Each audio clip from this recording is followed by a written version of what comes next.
This is the story of an imperial guard born a slave who died protecting a mad emperor. So will history remember him as some kind of loyal knight who never left his king's side? Or will he just be remembered as a fool who didn't see the giant flaming writing on the wall? Honestly, just wants to be completely forgotten. A quiet end, you know. But right now, there is no peace to be had. He is being yelled at by his best buddy and commander of the rebellion.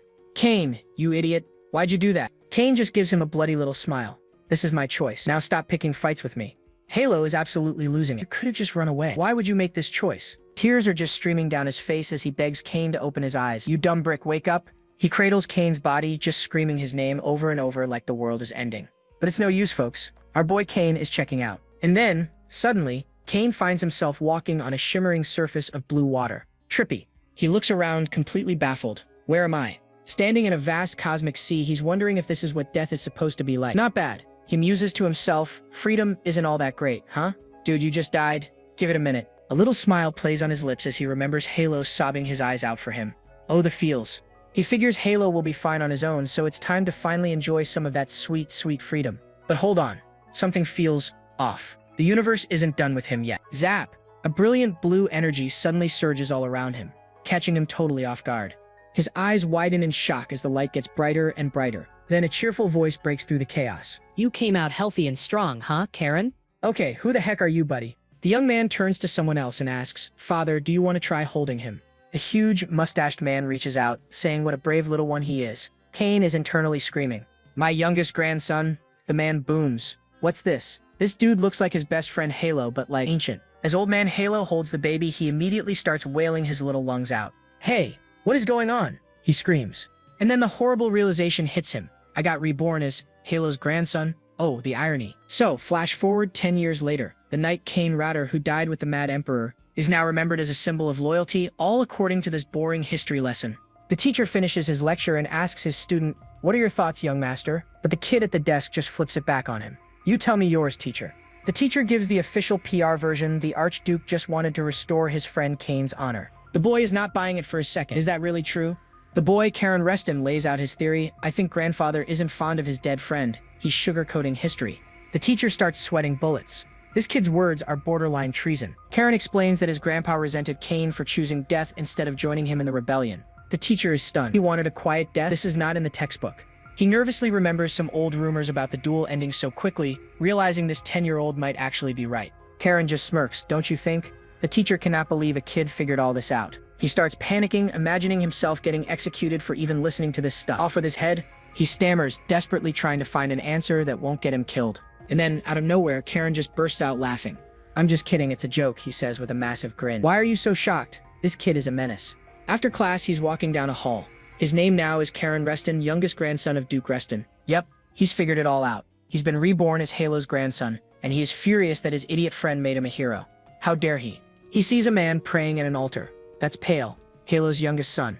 In other words, that's his new father. Karen walks up to him. His father asks if his lesson is done, and Karen notes, yes, father, praying again, I see.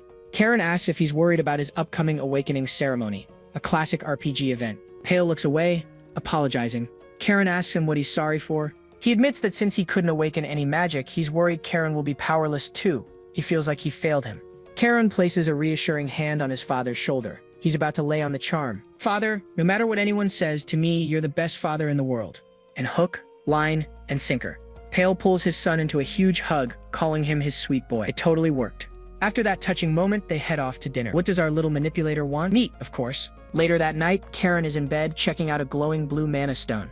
He's thinking about this awakening ceremony his dad is so worried about. He remembers a talk from his past life. A young Halo explained the ceremony was a family tradition to unlock magic. Back then, Cain was completely uninterested, saying he couldn't care less about all that magic stuff. Halo explained that not everyone awakens magic, and it's not like you need it to become head of the family. There's also the huge family secret, one only passed down to the family heads. Cain wondered if it was a treasure or some wish-granting book. Halo just cheekily asked if he was finally interested. Cain admitted he was, thinking if he had something like that, it would be his ticket to a quiet life away from all this drama. Halo just laughed his head off. Don't mock your friend's precious dream, Cain growls. But then he made a promise. All right, if I ever become the family head, I'll tell you that secret. Back in the present, Karen sits on his bed thinking about that old promise. A powerful blue aura flares to life around him. Father, he thinks, you don't need to worry about a thing. Karen smirks as the aura explodes around him. Turns out he's been hiding his power level. I already awakened my magic a while ago. Sometime later, the family arrives in a massive city, and man, the architecture is seriously impressive.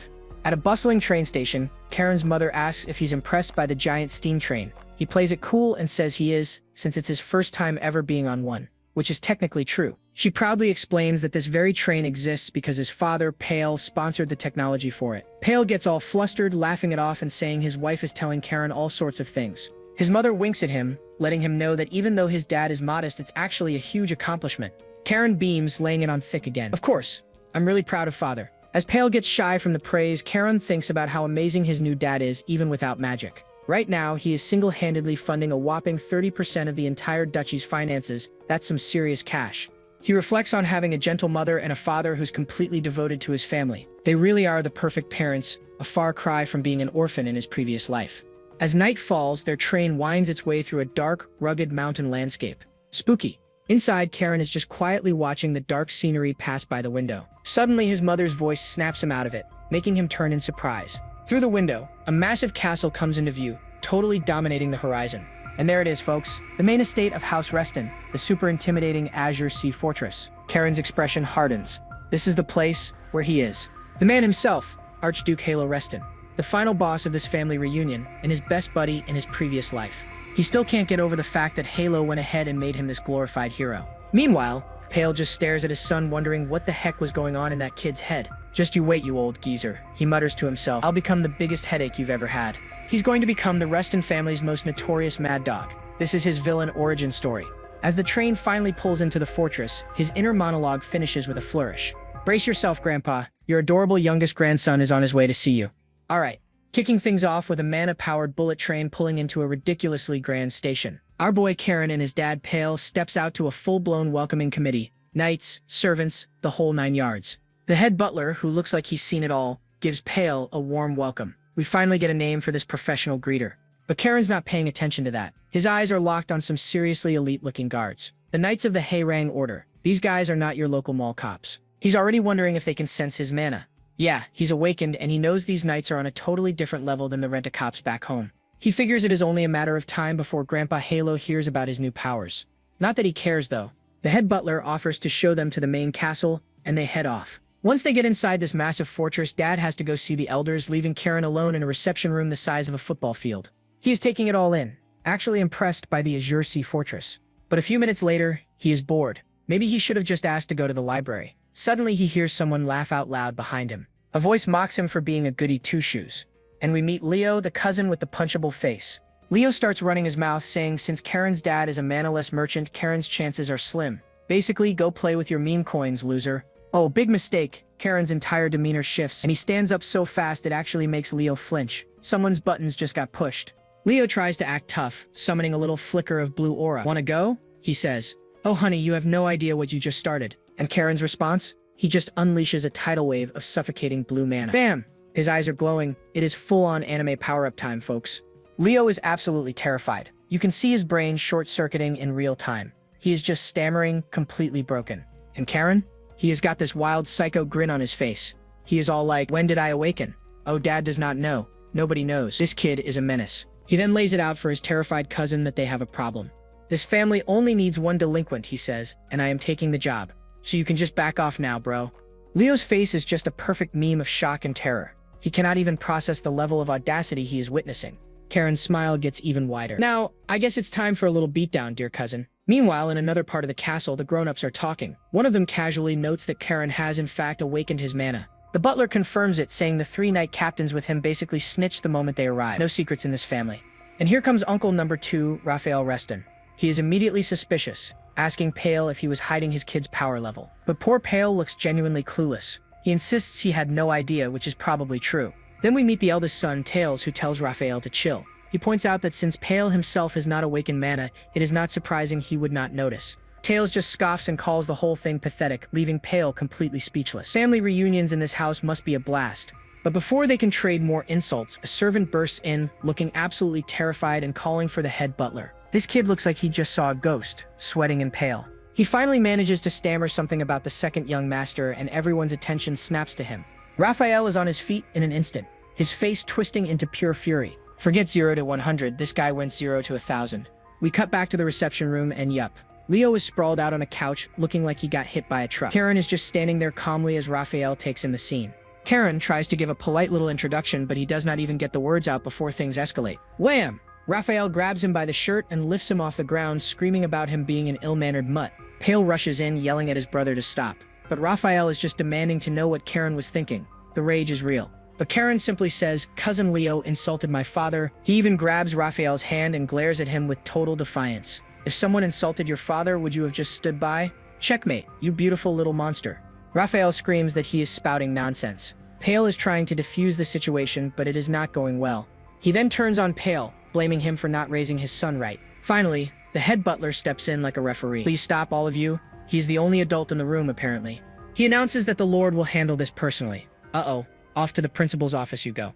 Raphael reluctantly backs off and Pale rushes over to Karen. Pale asks if he is okay, and Karen just quietly says he is fine.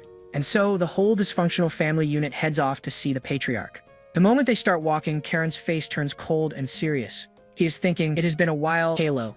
Game on." They walk down this ridiculously long grand hallway. You know it is a boss room when the corridor is a mile long. Inside a dimly lit study, we see him.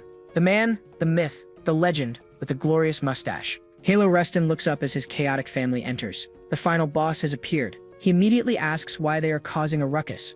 Pale tries to explain, but Halo just cuts him right off. Halo's like, "I was not talking to you, Pale. I want to hear from your son." This actually throws Karen for a loop. Grandpa is hearing him out before dropping the hammer. That is new. Karen sticks to his story, "Cousin Leo insulted my father." This immediately makes Raphael start shouting again. "Seriously, dude," indoor voice. And Halo just explodes. Boom. He slams his fist on the desk, roaring at Raphael to shut up. "How dare you raise your voice in front of me?" he yells. Raphael immediately shrinks and apologizes. Halo decides to get the other side of the story and sends the butler to fetch Leo. Time to bring in the other witness. But before the butler can leave, Karen speaks up, saying that is not the only thing Halo wants to ask about. Oh, this kid. With his huge, cheerful smile, he drops the bomb. "If you are asking about my mana, I awakened it 3 years ago." The entire room just freezes. Halo is totally intrigued now. Awakened alone 3 years ago? He asks why Karen never even told his own dad. Karen's excuse? He says he did not even know it was mana until he read a book about it later. Plausible deniability, I like it. Halo presses him, his gaze super sharp, and after that, he is not buying the whole story just yet. Karen just puts on his best innocent child act. "I just wanted to keep it a secret because it was fun. Even the knights in the area had no clue." Halo just stares. "That is really all?" Yup. The boy is a master manipulator. Just then, the butler returns, announcing that Leo has arrived. Let the games begin. And Leo walks in looking like he went 10 rounds with a bear. Bandages everywhere. "Karen, you did not hold back, did you?" Halo gets right to it. "Karen said you insulted his father. Is that true?" Leo looks like he is about to have a panic attack. Before Leo can even speak, Karen starts his Oscar-winning performance, clutching his chest and crying. "Sorry, Grandpa. I shouldn't have hit him even though he called my dad a greedy lowlife who only cares about money and an arrogant loser with no inheritance rights." Leo tries to defend himself, stammering that he did not say it exactly like that. But he knows that he has been completely outplayed. And hidden from everyone else, Karen turns to him and like he's saying, "There's more where this came from, you wimp." Halo's voice cuts through the drama. "Is what Karen said true, Leo?" And Leo totally caves. "Yes, it is true." He confesses, and you can see Raphael's soul leave his body in the background. Halo just leans back and rubs his temple. I see. He is thinking. This is either really good or really bad. His judgment? Since the big awakening ceremony is tomorrow, punishment for both kids is postponed, and with that, he dismisses them all. Go get some rest. Later that night, Halo asks his butler Heinrich for his opinion of Pale's son, and Heinrich is like, "My lord, I believe there are quite a few things about that boy that should interest you." Halo agrees. Indeed, that boy is interesting. He is impressed that Karen awakened on his own and kept it a secret for 3 years. He even thinks Karen was subtly dissing him by questioning the quality of the knights he sent with Pale. The mind games are real. Heinrich thinks he is overthinking it, but Halo is not convinced. There is something different about him, he says. Heinrich points out that if Karen really is special, they will find out for sure tomorrow at the ceremony, the ultimate test. Halo gets up, musing that just awakening mana is not the whole story. The real question is whether Karen can even complete the ceremony successfully. And if he does pass, Halo wonders what kind of powers the boy will actually get from it. This is the real mystery. Looking out over his massive kingdom, he admits to himself, "I am quite curious indeed. Join the club, old man. We all are." Meanwhile, somewhere in a dark, spooky forest, is an ancient-looking platform with a stone on it. Looks like a good spot for some ritual shenanigans. And then thump. The rune on the massive stone starts to glow. Very, very subtle foreshadowing. Alright folks, tonight is the night. The entire Reston clan is on a spooky midnight field trip to a clearing in the woods. Our boy Karen is right there with them, giving some serious side-eye to these creepy dudes in hoodies. Turns out they're the elders of the house. Even though they're retired, he can feel their immense power. These guys are basically retired raid bosses. They are no joke. He spots his uncle Tails with his daughter Ryan, and his other uncle Raphael with his super annoying son, Leo. Karen just smirks. He's loving all this drama. If the whole family showed up, this ceremony must be a pretty big deal. They all gather around this mysterious stone pedestal where a dark, rune-covered stone is just sitting there. And whoa, Karen's eyes go wide. He actually recognizes the thing. It's the legendary Oath Stone. The big boss, Halo, steps forward to announce the start of the ceremony. Time to get this show on the road? He explains the rules. The Oath Stone opens a portal, leading to a unique world custom-made for each person. And the only way out? You have to find something called the Armor of Clarities and then literally shatter that world. Karen just smiles confidently. Yes, grandfather. Not a single nerve in this kid, I swear. Halo gives his grandson this intense, piercing gaze and then nods. Good. He activates the pendant, sending a massive surge of energy right toward the Oath Stone. The stone reacts instantly, erupting in a giant pillar of light that shoots straight into the sky. The blast is so powerful, and Pale instinctively rushes to protect his son. What are you doing? Halo turns back. Pale, super worried, asks his son if he was frightened. Karen, will you truly be all right? Karen just gives a reassuring smile. I'm fine, father. I'll be going now. He steps toward the swirling vortex of energy, thinking about the job ahead of him. Shatter a world? Man, this is gonna be easy. Smashing things was always his specialty. As Karen reaches for the portal, Halo watches with a stern look, telling him to overcome his fear. Karen pauses, totally confused by that. Overcome my fear? What fear? He thinks. But before he can even think about it, whoosh, the portal sucks him right in. He finds himself floating in some weird, trippy space. Welcome to the loading screen of his mind, folks. Suddenly, the world solidifies around him. He seems to recognize this place. He's standing in a burning castle, and the air smells like smoke and a whole lot of bad decisions. And surprise! The grand hall is completely littered with the bodies of knights he once called comrades. Why on earth? He mutters, his voice trembling as he stares at the ghost of a fallen friend. He clenches his fists in pure anger. Why are you showing me this? Are you trying to give me a guilt trip? Yes, my dude. Yes, it probably is. He walks past the bodies of his friends, heading up the stairs toward the main throne. A deep voice suddenly echoes through the hall. Your world is a cruel and desolate one. O child of the Blue Wolf, the time of the covenant has come. I shall fulfill the pact I made with your ancestor. Oh good, a pact. Those always end well. Karen looks around, totally startled by the voice. Hey, are you a demon? The voice just scoffs. The blood that flows in your veins is not something a mere demon can defile. Therefore, overcome your fear and ascend to the throne. What you desire is there. The doors swing open and he slowly enters the throne room. It's been a while, he thinks. He remembers the emperor who wanted to keep the throne so much that he made a deal with a demon to protect it. He can't believe he and his comrades all met their end for something so completely trivial. Cue the tragic backstory music. Feels like he's treading on their corpses. The voice speaks again, welcoming the child blessed by the northern sea, the heir of the Blue Clan. So many fancy titles. This is your armament, the voice announces. It's his old sword, the demon sword Ruin. The voice commands him to pour his magic into it, but Karen hesitates. What? That's a demon sword. It devours its user's soul.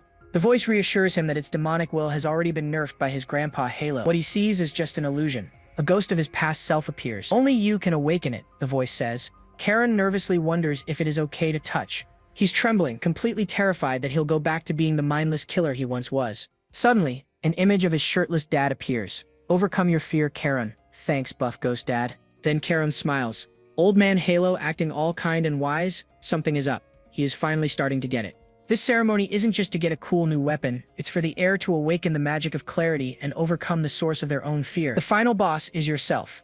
In that case, he declares, reaching out and grabbing the hilt of the demon's sword like he is pulling Excalibur. His eyes flare with power as he lifts the blade. Here we go, folks. It's transformation time.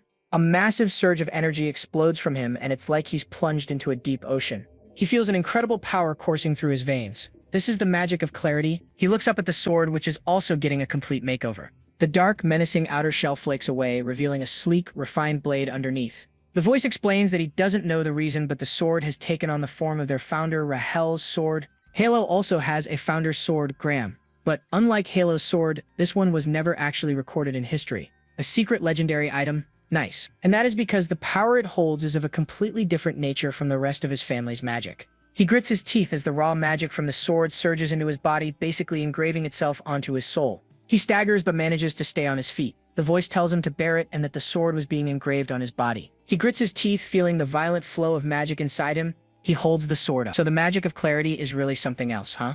Then what is this sword's real name? The voice declares that it's the sword that has decapitated countless demons and devoured their entire dominion. It was a blade so feared that demons eventually tried to delete its very existence from their collective memory. Born in the dark and pure depths of the Northern Sea, the decapitation sword, guillotine. Now that is a seriously metal name. Karen examines his new toy as he repeats its name, the decapitation sword, guillotine. The voice tells him the sword suits his destiny. Karen has had enough of the riddles and asks, by the way, who are you? He guesses it might be the legendary blue dragon, the family's guardian, but the voice shuts him down, saying he is not high enough level to know its name. Instead, it gives him a new quest. When he is strong enough to rule the seas, he should seek it out in the Northern Sea. Karen looks around the empty hall. All right, then how do I get out of here? The voice simply replies, I believe you already know how, do you not? A spark of realization hits him. So it really was that? A manic grin spreads across his face. Perfect. I have always wanted to try it at least once. With a powerful two-handed grip, Karen swings guillotine, unleashing a massive arc of blue energy that shatters the very fabric of this mental world. Meanwhile, back in the real world, Karen's father, Pale, is still waiting anxiously. Halo tells his son not to worry so much. Halo knows how agonizing it must be for Pale to watch his son walk a path he never could, but tells him that now is the time to be strong. Just then, a loud cracking sound echoes through the clearing. One of the cousins shouts in alarm. He turns to his grandfather, panicking.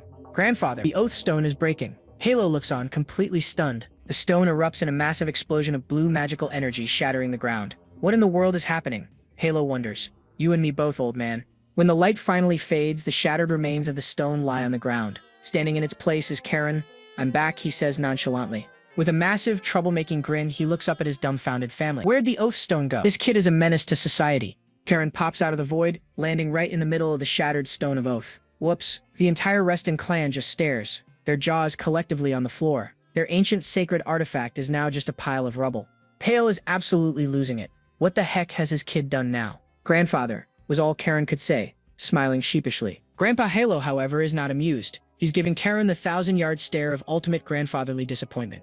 And then the gears start turning. A look of pure amazement washes over his face as he recognizes the weapon. That sword, he yells. He can't believe it. The legendary guillotine, a sword so secret it was practically erased from history, has just reappeared. Halo's mind is racing. Does this mean the ancient covenant is about to kick off? Is this the start of the prophecy? He looks at Karen, who's holding this terrifying blade like it's a new toy, and asks, aren't you afraid of that sword? Karen just stares back and replies, yes. And with a faint smile, Halo understands.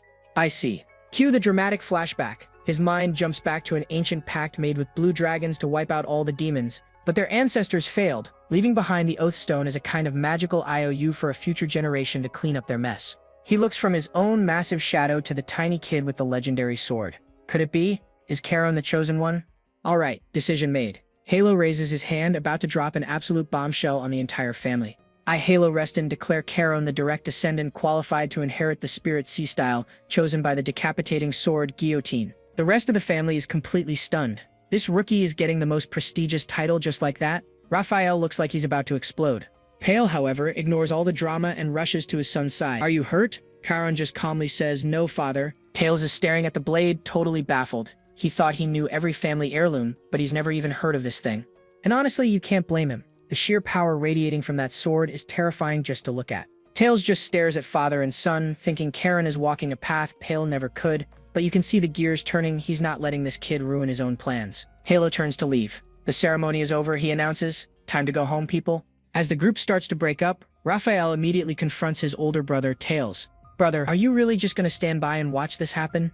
Raphael demands, clearly furious about the whole situation. Tails just calmly tells him they'll have a chat later, and surprisingly, Raphael actually backs down. Raphael wonders if his ambitious brother is finally feeling the pressure. He asks, by the way, did you know about that sword guillotine? Tails quietly admits that he had no idea it even existed. Raphael is seething. He just can't wrap his head around why Pale's son, of all people, was the one chosen by destiny. Tails cuts him off, saying that it's not the time for them to be fighting each other. While his uncles plot a family civil war, Karen just walks off with his dad, a brand new path laid out before him. Sometime later, at a train station, Pale is seeing Karen off to his new life. Of course, father, Karen says confidently. Is there anywhere safer than the Azure Sea Fortress? Pale agrees, but admits it's not the outside threats he's worried about. It's the snakes inside their own family. Before he can say more, Heinrich the butler interrupts, addressing Karen as the third young master. He informs them that Karen's new teacher for the guillotine will be none other than Lady Sabina. Karen is actually relieved. He remembers Sabina Reston, Halo's younger sister, a legendary warrior just as skilled as the Duke. Her nickname was the White Wolf, right? Now that sounds pretty cool. Pale warns him to be respectful since Sabina was always fond of him. Karen promises he'll do his best. Heinrich then chimes in with one last message from Grandpa Halo. He says Halo has prepared a home for Pale inside the fortress, so he can visit Karen whenever he wants. Oh, Pale actually tears up. I see, Father. Looks like the old man does have a heart. He thanks Heinrich, saying he can leave with less worry now. With a final farewell, Pale tells his son to take care. If you need help, just call us, okay? The train departs, and Karen is left to begin his new life. And so begins the training arc. Heinrich leads Karen and his escort up a massive stone staircase into the city. This place is seriously impressive. Let's hurry. Lady Sabina is waiting, Heinrich says. Karen agrees, knowing you don't keep a white wolf waiting. But then Heinrich stops and offers a crucial piece of advice. Karen just smiles politely. By all means, tell me. Lady Sabina dislikes being called grandmother, the butler warns, and it would be best to avoid great aunt as well. Karen thanks him, silently wondering what the big deal is. They arrive at the ancestral hall where Sabina is waiting for them. Heinrich gestures toward the hall. Young Duke Leo is also here, he adds, just to stir the pot. A wicked grin spreads across Karen's face. Apparently, his little cousin specifically requested this teacher. This is going to be fun. Then let's go, Karen says, breaking into a full sprint towards the building. This kid has zero chill. Heinrich just watches him go, a small smile on his face. It's going to be loud again after a long time, he murmurs.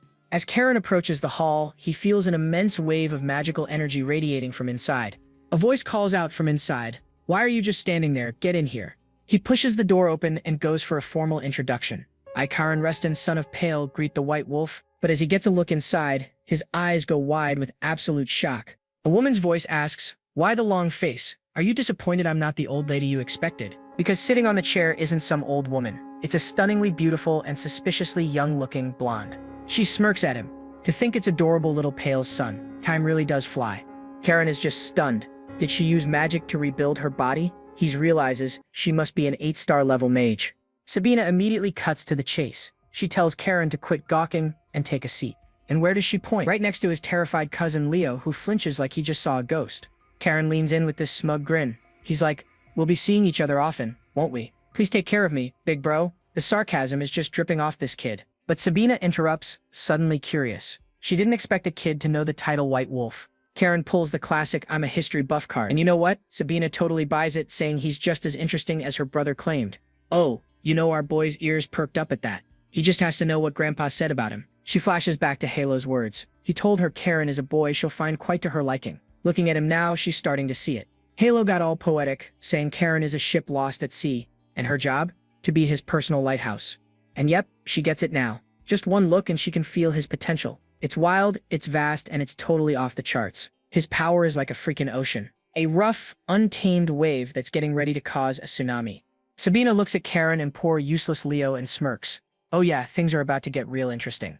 Alright, let's begin. She stands up, explaining that their sitting posture is basically the tutorial level for magic cultivation. And to show them what they're grinding for, she decides to flex her own power. Observe, she says. Boom. The sheer force of her aura blasts the two boys. Leo gets sent flying, but our boy Karen holds his ground. And Karen instantly recognizes this power. Yep, that's the magic of clarity. Alright? He recognizes it from the ceremony. Sabina then drops some lore. Their family's Spirit Sea style is all about creating oceans of magic inside your own body. It's like a video game. The more oceans you control, the higher your level.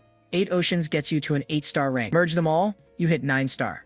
And get this, there are only 3 9-star masters on the whole continent, and there's only one in the Empire, their grandfather, Halo. A fire ignites in Karen's eyes. It's the classic shonen moment, folks. He vows right then and there to surpass the old man. Sabina is a little shocked by his raw ambition. Okay, now he's not just interesting, he's a project. And so the training montage officially begins. Step 1. Channel your magic into the special pathway opened during the ceremony. Karen immediately gets to it. He pictures the rough waves of his power and starts pulling magic straight from his heart. Sabina is just floored. The amount of magic pouring out of a kid who just awakened is absolutely insane. She can't believe it. Poor Leo has been grinding for 2 years just to aim for 2-star. Meanwhile, Karen is already speedrunning the process with 0 instructions. The pain is immense, like his body is being ripped apart, but he pushes and then suddenly stops, just like that. Sabina thinks he pushed himself too hard, but then it hits her. He didn't collapse. He chose to stop. This kid has perfect control. And right on cue, Leo faceplants onto the floor, completely knocked out from the strain. She rushes over, scolding him for being so reckless with his magic. All he can do is mumble a weak apology. Holding Leo, she reminds herself they're just kids. Meanwhile, Karen just watches with pure disdain. How pathetic, he thinks. She looks back at Karen, totally astounded. He knew his limits perfectly and stopped himself. His control is on another level. Her brother's words pop into her head again, but she realizes he was wrong. This kid doesn't need a lighthouse. She gets up and makes him a serious offer. Karen, for 3 years, I will personally guarantee your safety. Use that time to get strong enough to protect yourself. And Karen, of course, agrees instantly. The scene shifts, and now we're in the fortress courtyard. Knights are out here grinding, clashing swords. Karen and Leo walk by, and Leo is practically shaking. He asks if Karen is seriously going to use that huge, evil-looking sword on his back. Karen just snaps at him, complaining that the sword's aura is so nasty he needed a custom scabbard for it. Leo just stammers, trying to be helpful. But their little squabble is cut short by the instructor, who steps in to welcome them. He introduces himself as Zira's Winterguard, commander of the Harang Knights, and surprise, he's the boys' new sword instructor.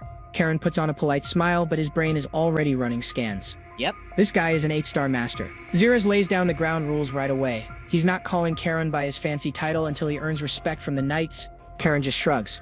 He says that's actually better for him. He's not used to the title anyway. Zira's is a little thrown off. Most nobles would have thrown a fit over that, especially that kid Leo over there. He starts thinking maybe, just maybe, a worthy successor has finally shown up. But he glances at Karen's face. And there's this wicked grin spread across Karen's face. He's thinking that titles don't matter because one day they'll all bow to him anyway. That face is genuinely terrifying. Zira's recoils in shock. The horrible truth dawns on him. This kid isn't a successor. He's a wild beast who's going to be even worse than Leo. Alright folks, bam! We jump forward 3 whole years. At the Azure Sea Fortress, everyone's favorite grandpa Halo Reston is enjoying a quiet drink, minding his own business.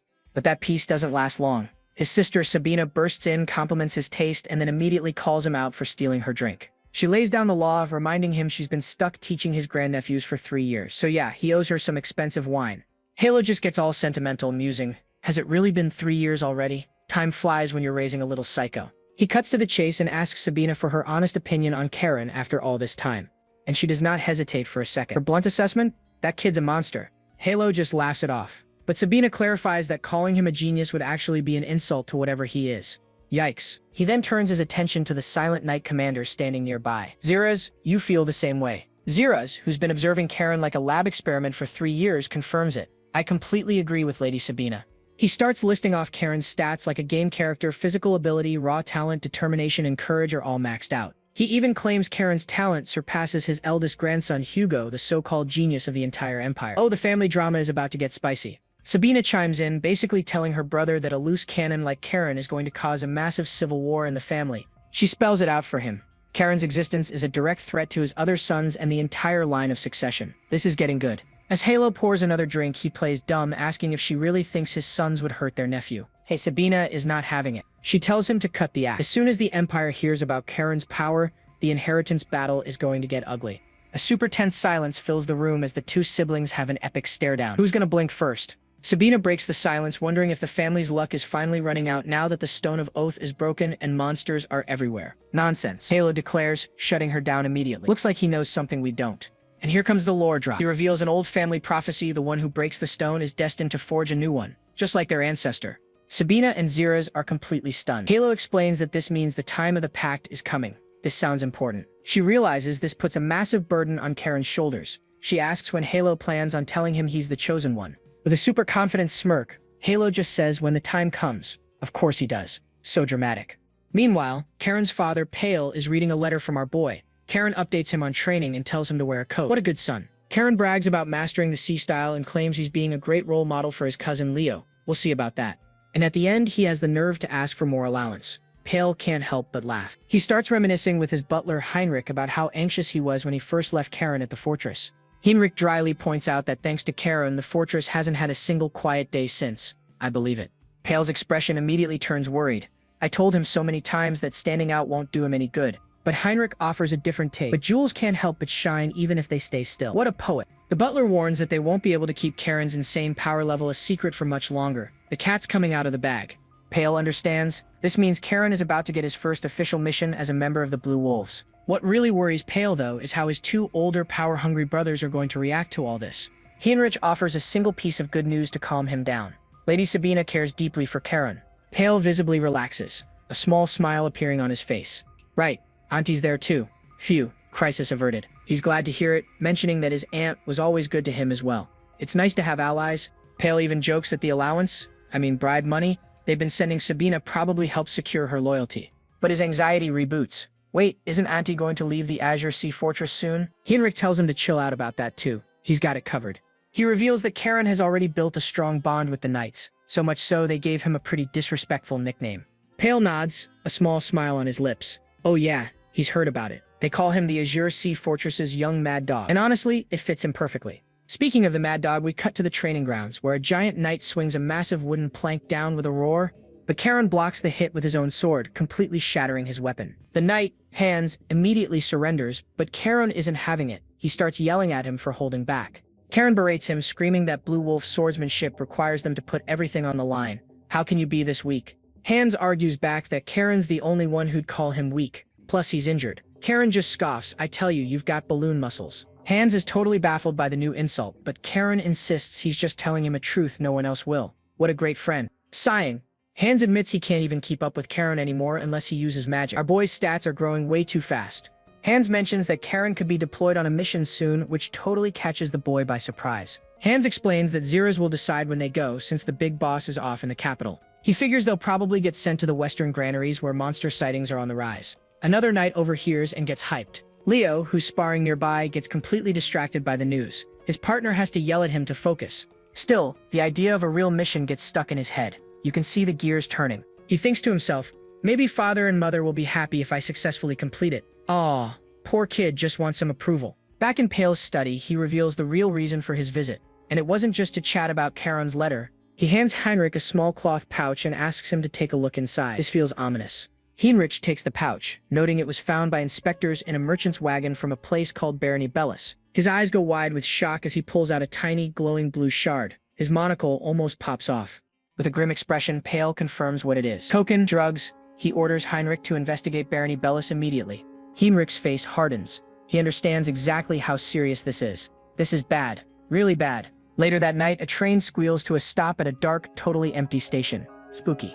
A mysterious figure steps out onto the platform. Looks like we've got a new player in the game. Looking up at the massive fortress in the distance, they murmur, so this is the Azure Sea Fortress. The Azure Sea Fortress is quiet under a full moon. But you know someone's got to be up to no good, right? While the guards are on their nightly stroll, a shadowy figure is lurking. Classic setup for some mischief. And look who it is. It's our boy Karen, already on his villain arc. He's thinking, time to raid Zeras' liquor cabinet. He's literally a kid sneaking around with a bottle of booze. My man says just because I'm in a kid's body doesn't mean I've forgotten good liquor. This kid is a menace, but his little heist is interrupted. He spots a couple of strangers down in the courtyard. What's this now? Turns out the visitor is desperately looking for the Duke. But nope, the Duke's out and the Knight Commander is in charge. Bad timing, buddy. So Karen, being the nosy kid he is, decides to investigate. The men are totally shocked to see the Duke's grandkid wandering around this late. The attendant introduces the stranger as Lord Rohan. Rohan's just looking at this kid thinking, wait, isn't this the prince who got kicked out of the succession line? Rohan remembers hearing rumors about this kid awakening his mana, so he formally introduces himself. Trying to be polite, you know? The attendant tries to take over, but Karen just swoops in. Meanwhile, Rohan is having an internal crisis, thinking, is nobody else seeing the child holding a liquor bottle? And Karen, with all the confidence of a CEO, argues that since a noble came in person, another noble should handle it. The logic is surprisingly sound. The attendant is actually impressed. He's like, okay, maybe this kid isn't just a spoiled brat, so he lets Karen take the lead. So Karen leads the way, and poor Rohan is just trying to process this kid's political genius and the fact he's still carrying that bottle. Inside his study, Karen cuts right to the chase. He tells Rohan to give him the short version of the problem. No time for small talk. And the situation is grim. Bandits, drugs, and kidnapped villagers being sold into slavery. Yikes. Rohan explains his dad tried to fight back with their small army, but they got wrecked. Now his father is bedridden. That's rough. Rohan is feeling super guilty about the whole thing, and what does Karen do? He slides the stolen liquor over to him. What a guy. But Karen's face goes ice cold. His eyes start glowing as he says these guys deserve to be ripped apart and killed. Okay, psycho mode activated. Then he snaps out of it and gets back to business. He asks a pretty good question. How are a bunch of random bandits beating regular soldiers? Rohan isn't sure, but he suspects they're actually deserters from the war down south. That would explain a lot. Karen connects the dots instantly. The main army is busy with a war, so of course the northern border is wide open for trouble. Then he winks and offers the booze again. You look like you could use a drink. This kid is something else. As he pours a glass, he explains that since Rohan's lands border his father's, this is technically his problem too. Smooth.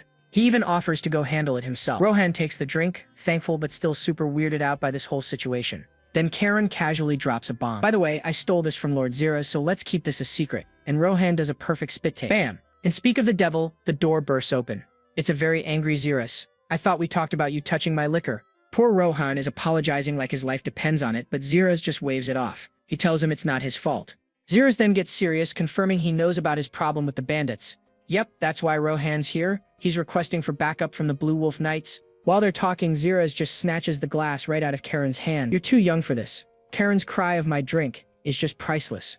Zeros apologizes to Rohan for the family drama, and Rohan is just like, it's fine. Totally not fine, my friend. Anyway, Zeros assures him they'll help out, and in the background, Karen is just smirking like he planned this whole thing. He confirms that troops are already getting ready to go, which is a huge relief for Rohan. But then Karen pipes up, Zeros, I'll go. And Zeros shuts that down immediately. Absolutely not. Rohan is completely stunned. He can't believe this kid, who looks about 12, was serious about going to fight bandits. Zeros admits Karen is strong, hitting a 4-star mana level in just 3 years, but he says training and real combat are two very different things. Karen argues that coddling him won't help, but Zeros is firm, saying he'd rather send him on a mission where they actually know the risks. Zeros puts his foot down, refusing to let him face an unknown enemy. But Karen just looks at him and says, really? Oh, he's got a plan. A smug little smile spreads across Karen's face. What if I make you an offer you can't refuse? He's pulling out the big guns. Cut to the train station. A terrified-looking Leo is muttering, why me? Turns out Karen's brilliant plan was to drag his cousin Leo along. He's trying to hype him up, but Leo looks like he's about to cry. Zeros is watching from the sidelines, looking annoyed. He knows he's been played. Karen's trump card was getting Lady Sabina involved. Sabina, on the other hand, just thinks it's cute. She remembers being this excited for her own first mission. She points out that Leo must be confident in his training since he actually agreed to go. Or, he was forced. Rohan is still worried though. Even with a legend like Sabina, they're still just kids. If they get hurt, his family is in deep trouble. Zeros tries to calm him down, but then Sabina interrupts with an absolute bombshell. She says, unless they're about to actually die, I'm not stepping in. The looks on Rohan and Leo's faces are priceless. Total horror. Sabina gives Zeros a knowing look. You know there's more to it, right? You're always so bold, Zeros. She gives him a look that says it all. There's a reason I can't interfere directly. Zeros just closes his eyes and accepts it. Yes, I understand. If that is your will. Just then, the massive magic train pulls into the station. It's go time, folks. Leo's over here practically shaking in his armor. The poor guy is sweating buckets. Sabina spots him being a nervous wreck and tells him it's totally understandable. She frames it as a chance to prove himself and officially join the Blue Wolves. A little motivation for our scaredy cat. And what do you know, the idea of joining the Blue Wolves seems to flip a switch in his head. He's suddenly looking determined. Of course, Karen can't help himself. He teases, do you always need a push from behind? And Leo just tells him to shut up. As they get on the train, Leo is having a moment of newfound resolve. He's thinking, I knew this day would come. I have to prove myself. You go, Leo. The train's departure is announced and the reality hits Leo again. He just didn't think this day would be today. As the train chugs along, Rohan is still trying to process what Sabina just told him. Wait, what do you mean it's classified? Sabina drops a bombshell. Her very presence here is a state secret. The second those bandits get a whiff she's around, poof, they're gone. And you wouldn't want that, would you? Sabina asks. Rohan is having a full-blown crisis. He's thinking, are we seriously going to be okay with these two kids? One's practically in a coma, and the other, Leo, looks like he's about to cry. Leo, meanwhile, is having a flashback. We meet Leo's mom, and let's just say she is not happy. She's laying into him like, Leo, do you even use that head of yours? She's absolutely furious that he's all buddy-buddy with Karen, reminding him of the big humiliation from 3 years ago. Drama. She's calling Karen his rival, the guy who dragged his father's name through the mud. And you're just laughing with him. Have you lost your mind? Oof. Parental guilt trip level 100. She gets right in his face, demanding to know where his fighting spirit went. But Leo finally pushes back. Mother, I'm sorry, but Karen and we are not rivals. And you can see on her face she was not expecting that. Leo starts spitting facts. He lays out the power levels like it's a video game. Karen hit 4-star at 13. The genius Hugo only hit 3-star at 14. And Leo, he just scraped by to 3-star at 15. He looks her dead in the eye and declares, Karen can be my goal, but he can never be my rival. Now that's some shonen protagonist energy right there. His mom just waves it off, calling it an inferiority complex. But Leo shouts back that it's not. With pure passion in his eyes, he explains that Karen is the very reason he's grinding so hard to get stronger. Karen is his ultimate motivation. And with that, his mom just sighs, totally defeated. Leo, you only see the trees, not the forest. The flashback fades, leaving Leo standing there in a heavy silence. You just know that conversation is still weighing on him. And we're back on the train. Sabina snaps her fingers right in Leo's face, trying to wake him up from his emo flashback. She asks if he's nervous, reassuring him that it's totally normal for a first mission. How nice of her. But then her whole vibe shifts. She gets super serious and asks him the million-dollar question. So tell me, can you actually cut a man down? His cousin Karen is the type to sell him out to save his own skin, so she's not worried about him.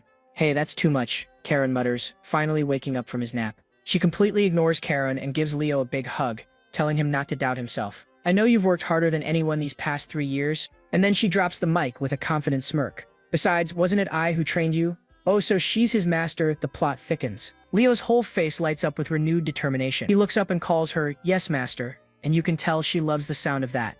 Just then, an announcement says they'll be at the Baron's place in 20 minutes. Time for our new master and disciple to get their orders. Rohan sees Sabina heading for the window and is like, where are you going? She explains she has to make her move now to avoid causing a scene at the station.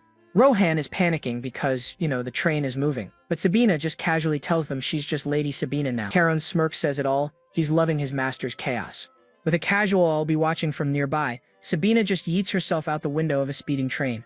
What a legend. Rohan and Leo absolutely lose their minds, screaming in pure shock as she vanishes into the snow. Their faces are priceless. And Karen? Oh, he's just grinning from ear to ear. He is living for this drama. Poor Rohan is left wondering, why is everyone from House Reston a complete maniac? A very valid question, my friend. Alright, they finally arrive and meet Baron Bellis, who is coughing his lungs out in bed. Guy does not look good. The Baron apologizes for being sick and greets the young wolves of House Reston without getting up. Can't blame him. He says he's past the worst of it and even remembers meeting Karen and his dad like a decade ago. He compliments Karen on how much he's grown, but Karen's just like, nah man, drop the formalities. This kid has no filter. Rohan suggests a compromise, young Master Karen, and our boy is totally cool with it. Easy. The Baron correctly guesses Karen is a 4th-star mage. Karen confirms it, then casually throws his cousin under the bus, saying Leo is only a 3rd star. Leo's face is pure rage. The Baron just chuckles, saying the main family must really trust them. But then he admits he's a little worried about sending 2 promising young guys on such a dangerous mission. Karen steps up. All business. He declares that failure is not an option because it would bring shame to the Blue Wolves. He then elbows a totally zoned-out Leo, who quickly stammers, yes, we will definitely succeed. Smooth, Leo. Real smooth. The Baron laughs, but it sends him into another coughing fit. Rohan rushes to his father's side. Seeing the Baron needs to chill, Karen says they'll get going. The Baron officially entrusts the mission to them. Rohan tells them a guide is all set up, and Karen chirps, okay, like he's going on a field trip. And so they head out, trekking through a massive, snowy mountain range. The adventure begins. As their guide leads them on, Leo quietly pulls Karen aside for a little chat. He's already getting suspicious. He asks that herb gatherer guy, can we actually trust him? Leo points out the guide could easily be working with the bandits. And Karen just smirks, oh, so you're finally using your head, bro? Savage. He flat out confirms it. The guide is almost certainly a bandit, and Leo's jaw just hits the floor. Karen reveals he figured it all out after a quick chat with Rohan back at the station. This kid is always one step ahead. We get another quick flashback showing Karen asking Rohan how they plan to even find the bandits' hideout. Rohan's plan was brilliant. Use the traitors inside his own territory. A plan Karen called excellent. Back in the present, Leo is pretty ticked off. Why didn't you tell me, he asks. Karen just shrugs it off. Because you've been a nervous wreck all day. Fair point, Karen. Fair point. He breaks down Rohan's cunning plan, knowingly give them a traitor as a guide to use as bait. It's a classic move. It also shows just how desperate Rohan is. They're the bait, posing as rich, noble kids who'll fetch a huge ransom. Then, with a confident look, Karen says, looks like they're about to take the bait. Get ready, folks. And right on cue, they're surrounded. Their guide, Sven, is standing there with a whole crew of angry-looking bandits. The bandit leader tosses Sven a bag of coins. Good work, Sven. I even paid you extra since they're nobles. One of the goons smirks, doubting our boys will go down without a fight. You have no idea, buddy. And just like that, Karen's friendly kid act disappears. A predatory grin spreads across his face as he cracks his knuckles. You worthless vermin! His eyes start glowing with a terrifying rage as he reveals his real reason for being here. How dare you spread drugs in my father's fief? Oh, it just got personal. Alright, let's cut over to the fief of Baron Bellis. And spoiler alert, the dude is not having a good time. His son, Rohan, rushes in with a cup of water, probably thinking, Dad, your cough is getting seriously dramatic. After a moment of tense silence, Rohan asks the question we're all thinking, are those 2 kids really going to be alright?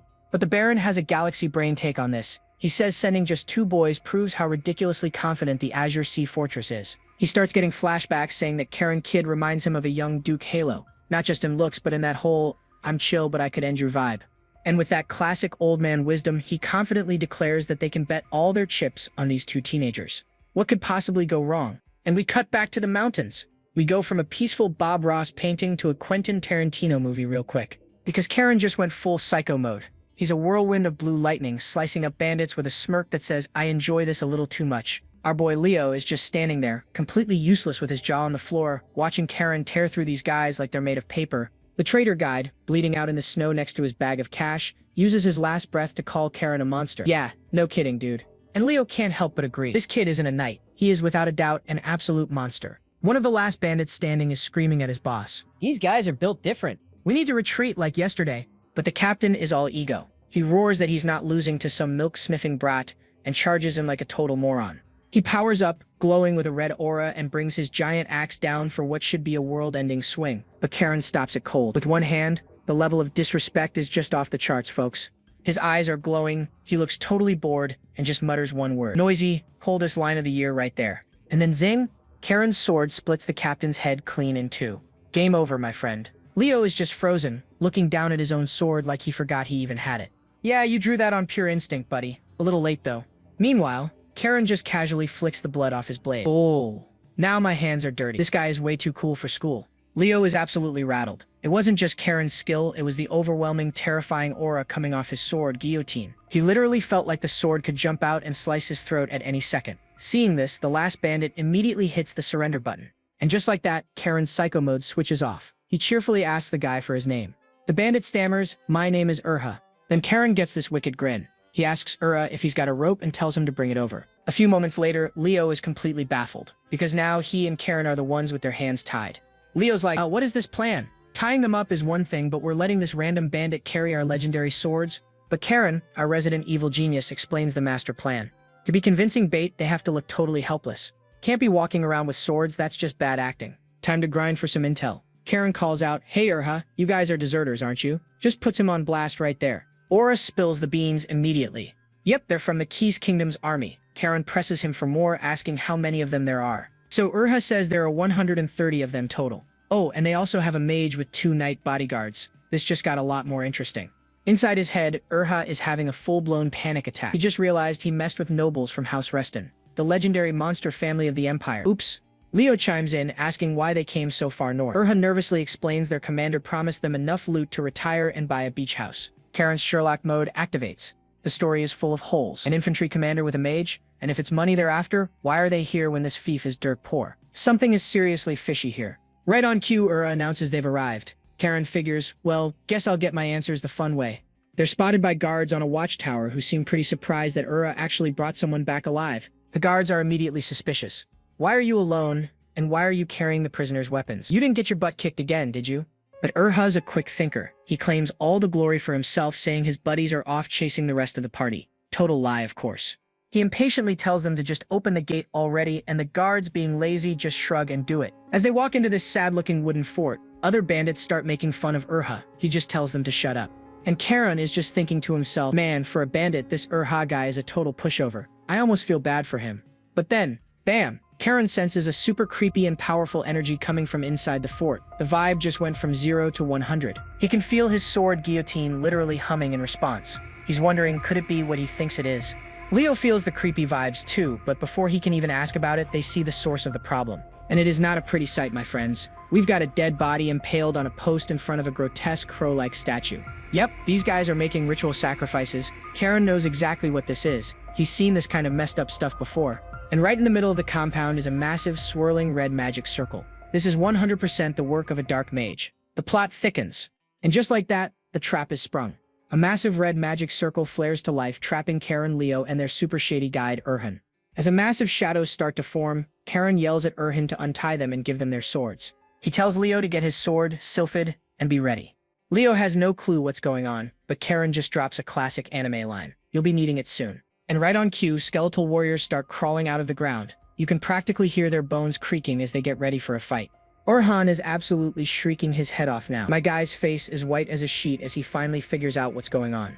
Yep, it's a full-on skeleton platoon, summoned by the magic circle. Our boys are completely surrounded. Suddenly, a voice booms from above. Hostages walking into enemy territory on their own? How thoughtful of you. And up on a nearby roof, we meet the final boss of this level, the bandit leader, flanked by his archer minions. He scoffs, calling them bratty young masters as his men draw their bows. This guy really thinks he's got this in the bag. Karen just mutters, creepy bastards, as always, as he scans around for the dark mage. And then in a total psycho move, Karen grabs Urhan and puts a sword to his throat. Attack us, and this guy gets it.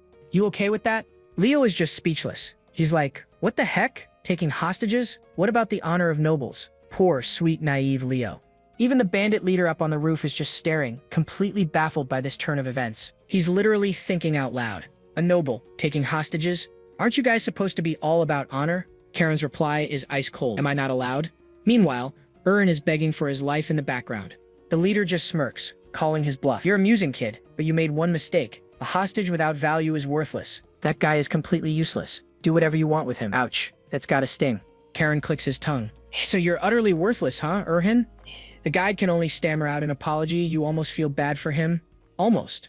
So with the hostage plan being a total bust, Leo nervously asks Karen if he has a plan B. Of course, Karen says with this ridiculously confident smirk. You just know he's been waiting for this. He whips out his sword and gets ready. We need to take down their leader. And then, whoosh, a brilliant blue light flares up in Karen's eye. It's go time, folks. The bandit leader sees this and his face just drops.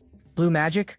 No way. With a huge grin, Karen tells Leo to handle the small fry. Leo is just like, what do you mean? Come on, Leo. Give us something for once. Blue energy absolutely erupts around Karen. I'll take down their leader myself. And he launches himself into the air like a human cannonball, flying straight for the roof. All poor Leo can do is scream his cousin's name as he watches Karen charge headfirst into a dozen archers. The moment Karen is airborne, the entire skeleton army aggroes onto Leo. Talk about a thankless job. Leo grits his teeth, probably thinking, just what is that lunatic Karen thinking? His inner monologue is basically, how am I supposed to handle all these skeletons by myself? Good question, buddy. Up on the balcony, the bandit leader is screaming at his men to open fire on the incoming Karen missile. Too late, Karen thinks with a smirk. He's already right on top of them. He unleashes his signature move. Blue Wolf Sword, third formation wave. A massive arc of blue energy just rips through the archers. Total chaos. The bandit leader can only curse his bad luck. He definitely skipped the boss guide for this encounter. Karen lands gracefully amidst the carnage and complains, what a nuisance. Dude, you are the nuisance. The leader tries to fight back, but it's too late. Karen's attack already sliced his arm clean off. Oof. He collapses to his knees, screaming in agony. Karen just casually looks down on him. If you were going to attack, you should have done it sooner. The bleeding leader wonders why Azure Sea Fortress is sending troops to this puny territory. Karen explains his family's estate is literally next door. Don't worry, Karen adds with a creepy little smile. I plan to take you back to the Azure Sea Fortress alive. Yeah, I'm sure that's a comfort. Meanwhile, back in the courtyard, Leo is actually holding his own against the skeleton horde. Turns out he's not useless after all. Karen is watching from the roof like a proud parent. He's doing pretty good. Push them back with the strength of the Blue Wolf swordsmanship, he murmurs. Then he turns back to the leader, his expression going ice cold. You really think you can get out of here safely? What's your name?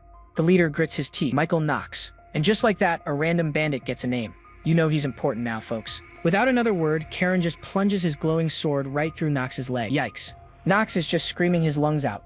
His face is a perfect mask of pure agony. And Karen, with a completely deranged grin, holds up the hilt of his sword. Order your men to drop their weapons. Knox yells for his men to stand down. Karen just smirks. You're good at following orders. I like that. Knox can't believe 2 kids took him down, but he's still got one ace up his sleeve.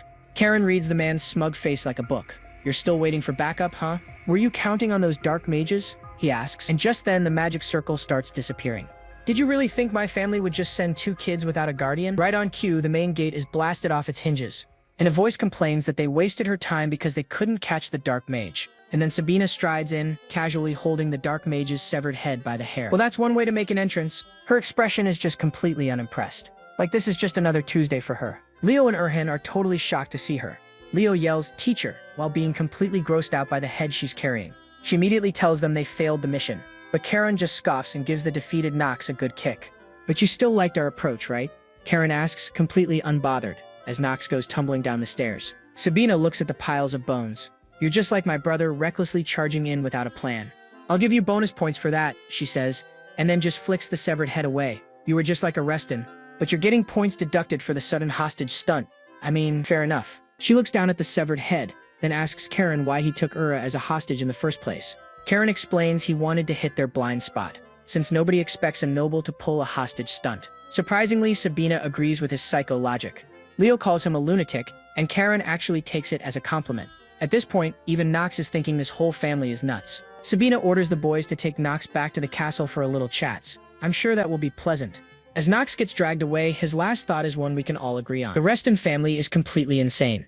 The raid is over, and the freed villagers are finally crawling out of their dark, dingy prison. Just a while ago, this place was a complete nightmare. Families were ripped apart, and this poor guy could only watch as his wife was dragged away. But now, the nightmare is finally over. A father and his kid are reunited at last, and he's just bawling his eyes out, so sorry he couldn't protect them. And of course, Karen is just watching this whole emotional scene from a distance, probably taking notes on how to be a decent human being. He turns to their trader guide, Urha. Feeling guilty now, he asks. My dude can only sweat bullets and nod. Yeah, I'd be scared too. But Karen's not done. He tells him it's way too early for guilt, warning him that the local prison would be a 5-star resort compared to what he has planned. You'll be going to Azure Sea Fortress with your captain, he declares. And Urha is just like, wait, what? Why me? Sabina strolls up, ever the cool-headed master, and questions why Ura isn't tied up. A very valid question, I might add. Karen explains his master plan. The captain is too beat up to walk, so they need a personal chauffeur to carry him all the way to the fortress. With this absolutely unhinged smile, he claps Ura on the shoulder and warns him not to let his guard down around the bandit leader. Just then, one of the villagers comes over, asking if Urha is going to be punished along with the other bandits. Karen's like, yep, he's a bandit too, but the villagers hesitate. They've got something to say. And get this, they start pleading for him. Turns out Urha was secretly helping them, sneaking medicine to the sick and giving up his own food. The villagers are begging for leniency, so Sabina, being the smart master she is, just passes the buck to Karen. Karen strokes his chin, pretending to think hard. He agrees to consider it, acknowledging that Urha did, after all, lead them right to the enemy base. Urha is so grateful he starts pledging his undying loyalty. And Karen, with a deadpan face, just says, I told you not to let your guard down. So cold-blooded. Suddenly, Leo shouts down from a nearby balcony. He tells Karen he needs to see something important, like, right now. Karen looks up, his interest finally piqued by something other than tormenting his new servant. Inside a dark storeroom, Leo gestures for Karen to come check out his awesome discovery. As Karen peers inside, a bright blue light just explodes from the barrel. Whoa! His eyes go wide. He is completely and utterly astonished by what he sees. It's a massive raw mana stone just pulsating with pure energy. We've hit the jackpot, folks. Outside, the villagers are having a full-on party, celebrating their freedom as the bandits get hauled away. Later that night, Leo, who clearly has the attention span of a goldfish, is already asking if the young baron is going to treat them to a feast. But Karen isn't even listening. His brain is going a million miles a minute, processing the implications of finding a mana stone. He knew it. There was no way a huge bandit group would set up camp in a backwater town like this without a much bigger prize. The existence of a mana stone mine could be an incredible source of profit, and just like that, a wicked, greedy smile spreads across his face. His eyes are even glowing red. Psycho mode activated. Again. Leo just watches his cousin's evil transformation, probably wondering what kind of capitalist scheme he's cooking up this time. Just then, Sabina points out that the local lord, young Baron Rohan, is approaching to greet them. Rohan welcomes them back and orders the prisoners to be thrown in jail. Sabina informs him they'll be taking the bandit captain and his new personal porter Urha back with them. Rohan agrees.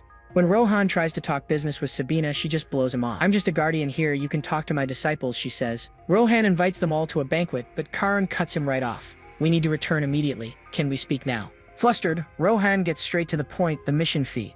He admits his fief can't afford to pay and asks to defer, and Karen's face lights up with that familiar, terrifying expression. Karen begins his little act, casually wondering aloud why bandits would even bother with such a place.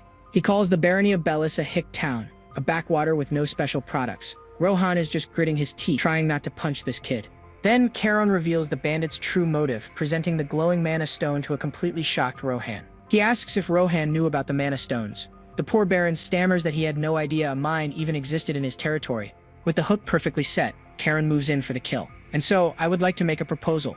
Let's start a joint mine development project with Azure Sea Fortress. The condition? Azure Sea provides all the initial money and security. Rohan just thinks Karen is some arrogant little brat, but then it hits him. Having a powerhouse like House Reston invested in his land is a huge political win. It's basically a free protection racket. Rohan is floored. This kid calculated his reaction perfectly. Where did he even learn to negotiate like this?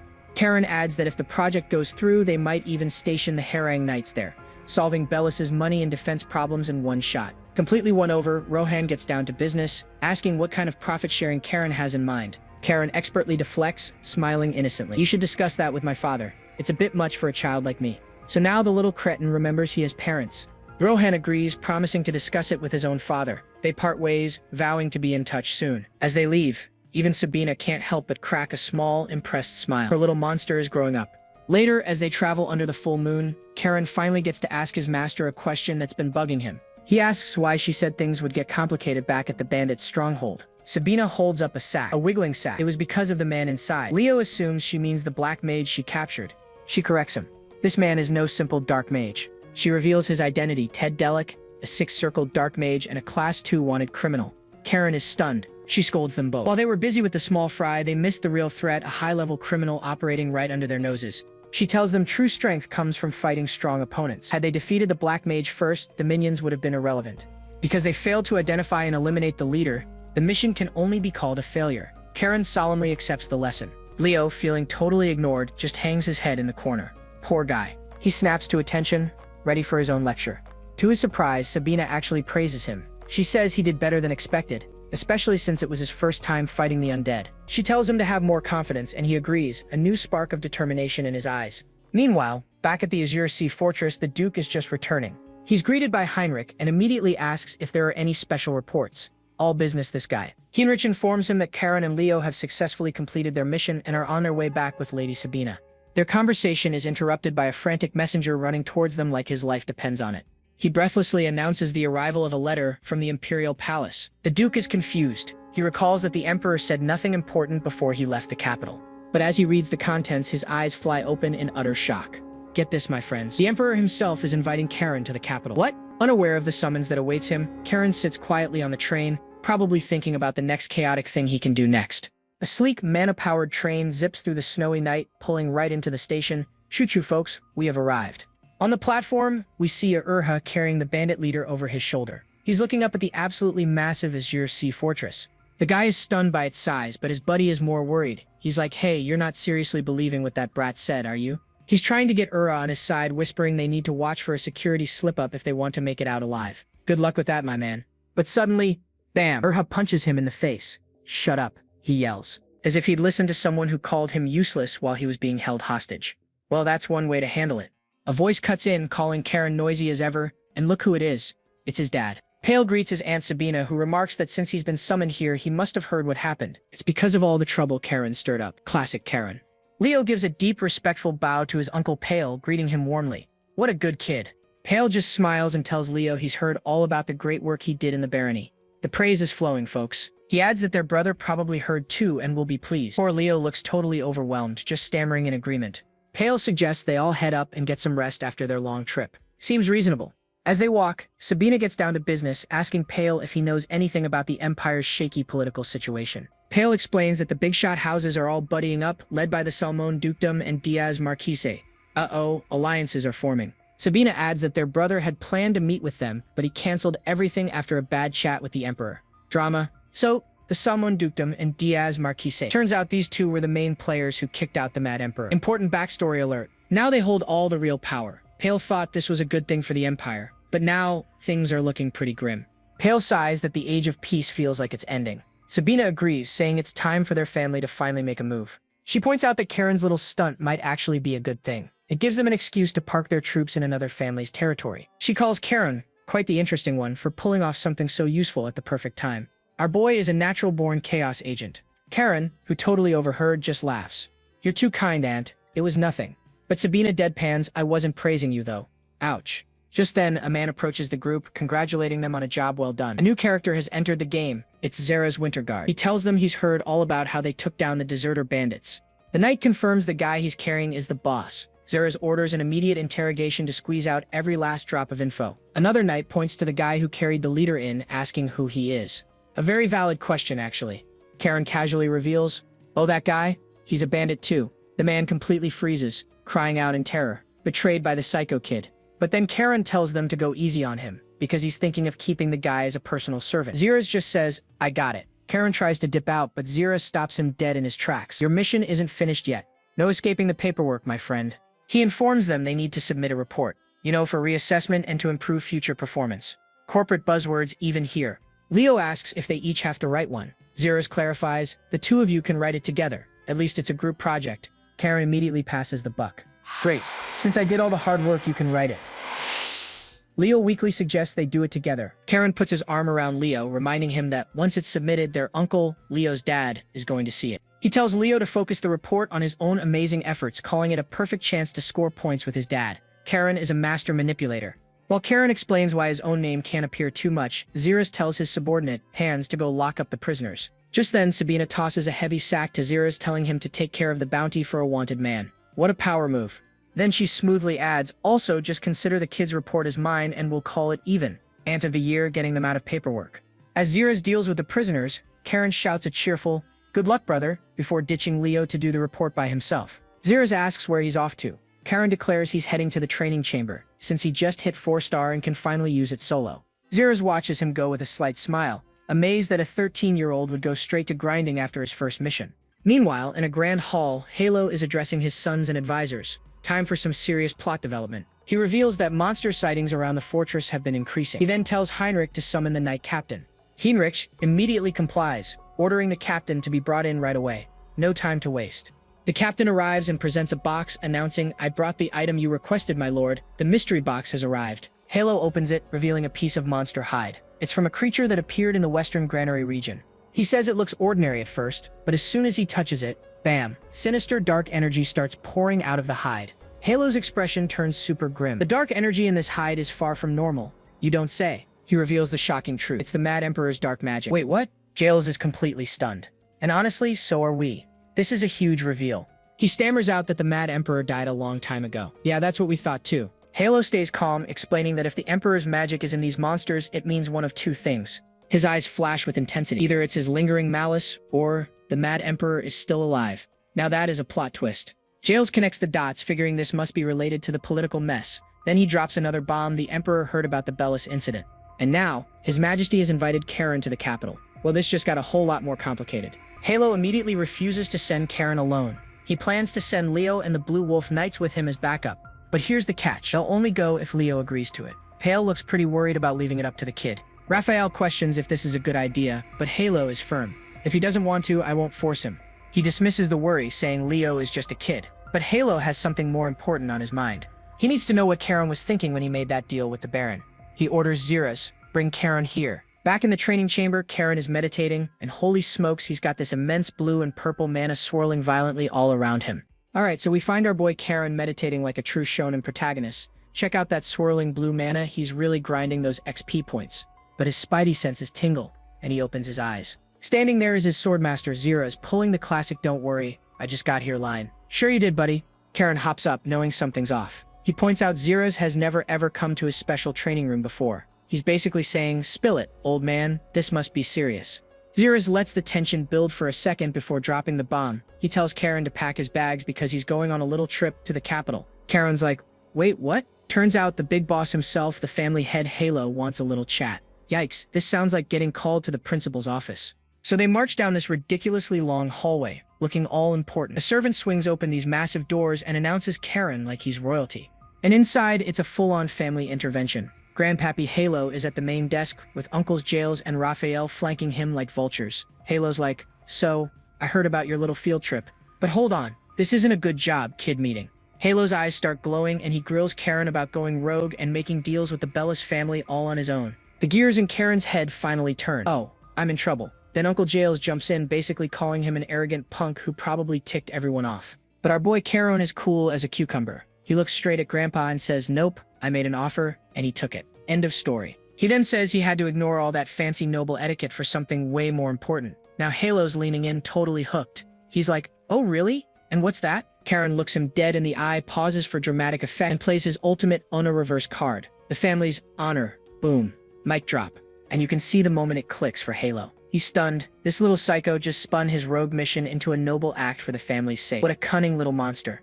A tiny smile creeps onto Halo's face. He's basically saying, "Okay kid, I see you. That was slick." The uncles, however, still look like they just smelled something bad. They are not buying it, and Karen sees that distrust clear as day. So with Karen officially off the hook, Halo calls the whole thing a win.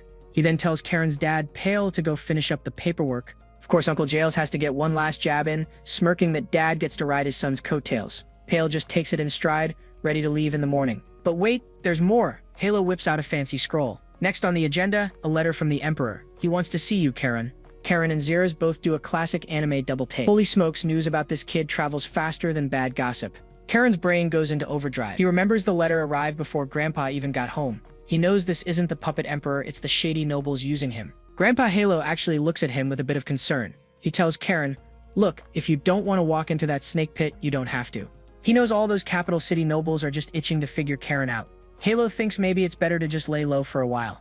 But Dad steps up, questioning why Halo's being so soft. Before they can argue, Karen jumps in. "The Emperor himself asked for me." "Heck yeah, I'm going." Then he adds with a little smirk, "Besides, it's been a while since I saw my other grandpa." Oh, so he's got family connections over there. Nice. He then asks if he's going solo, reminding them that poor Leo was also part of the original mission. Gotta bring the sidekick along, right? Halo agrees, confirming Leo gets to come too. And for good measure, he's sending Hans's entire squad as their personal bodyguards. Now Karen is confused. Wait, my other grandpa is basically a big shot there. Why do we need an escort? Halo's face goes dark. Don't get it twisted, boy. This isn't for your protection. It's to stop you from burning down the entire capital. Ha! Karen actually flinches at that, meekly agreeing while Zeros is trying not to laugh in the background. Halo just waves him off, telling him to be ready in 3 days. Meanwhile, Karen's dad, Pale, is finalizing the deal with Lord Rohan and the Bellis family. Pale asks Rohan one last time, "You sure your dad is cool with all this?" Rohan just smiles and says his father already gave the green light. And what a deal it is. An 80-20 split of the mine's shares, with Karen's family getting the 80%. That's a massive W. But one part of the deal has Pale scratching his head. The Bellis family is giving 5% of their own share directly to Karen and Leo. Even the other guy thinks it's way too generous. One of Pale's guys asks Rohan what the deal is. And Rohan, with a straight face, just drops it. It's to get on the good side of your two young wolves, Karen and Leo. Leo has no idea what's going on, but Karen is just smiling like a Cheshire cat. Rohan explains he's not giving a gift, he's investing in the two guys who will run this place one day. Pale is blown away by this kid's guts and foresight. He's like, "Wow, your dad raised you right. This Rohan kid is playing 4D chess." So Pale turns to the boys for their opinion. Karen gives Leo this absolutely terrifying psycho grin, making him flinch before announcing, "Of course, we will gladly accept." And just like that, the deal is done. Everyone's shaking hands and celebrating their brand new alliance. A little later at the train station, Leo brings up the million-dollar question. How are they going to split their new 5% share? Karen, without blinking, says, "Simple. I get 9, you get 1.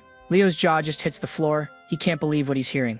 Then Karen gets this demonic look in his eye, slings an arm around his cousin and asks, "Buddy, you feeling a little too healthy lately?" And yup, Leo immediately caves and agrees to the 9-1 split. As Karen strolls off, he warns Leo not to even think about backing out. And watching from afar, his dad just chuckles, thinking, "Oh, look how close those two are." Yeah, he has absolutely no clue that Karen is currently pinching Leo's cheek until he apologizes. Ah, the beautiful bond of family, or something like that. Outside a massive estate, young Leo is practically vibrating with excitement. He starts bugging Karen, asking for the game plan since he's only heard rumors about the capital.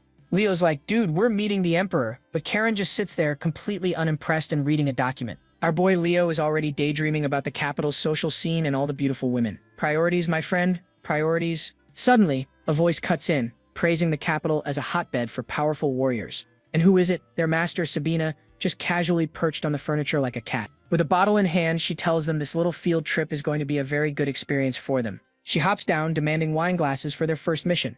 Karen immediately points out, they're in a 13-year-old's room. Sabina just shrugs, says any cup will do, and immediately snags a water glass. A true problem solver. She decides she'll let Karen's constant wine stealing slide for now, and then asks Leo if he's ever had wine. Leo admits Karen gave him some. Sabina cracks up while Karen just jokes that it's better to get in trouble together. A true partner in crime. She pours a drink for Leo, telling him to take it. Hey, when your master offers you a drink, you take it. Sabina notes how much they've grown, and Karen, ever the smooth talker, gives her all the credit for their training. And then bam, the mood shifts. She reminds Karen that the 3 years of protection she promised his older brother are officially over. She says it's a shame she won't be around to watch them cause absolute chaos in the capital. You know she's secretly delighted. Leo immediately panics, asking if she's leaving for good. His little heart is breaking right before our eyes. She just teases him, asking how he plans to talk to any ladies if he gets this emotional over a simple goodbye. Then she leans in and gives Leo a critical piece of advice. If he goes to a party, don't go with Karen. She tells him to just imagine it. With Karen's looks, talent, and smooth-talking skills, he's basically a walking cheat code. And just like that, Leo's mind shows him a vision of Karen stealing all the attention, leaving him totally in the dust. The horror. The realization hits him like a truck. He turns to his cousin with the look of pure betrayal.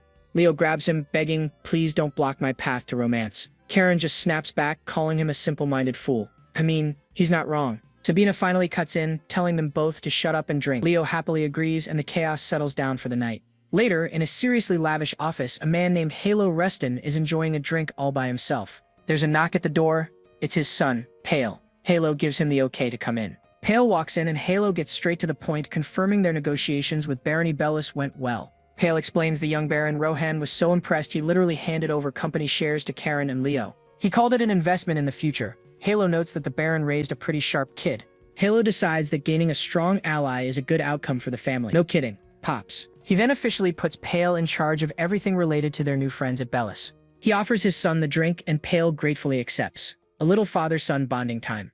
But Pale knows something is up. His dad never gives out praise this easily. He figures this is really about Karen's trip to the capital. And he's right. Halo points out that the Emperor has never personally summoned anyone from their family except him. He calls the trip highly unusual, and you can see the gears turning in Pale's head. He knew it. Halo reveals a little secret. Even now, he can see pure fear in the Emperor's eyes whenever they meet. It's the terror that Halo might just depose him, just like he did to the last guy. This makes him think someone else is pulling the strings.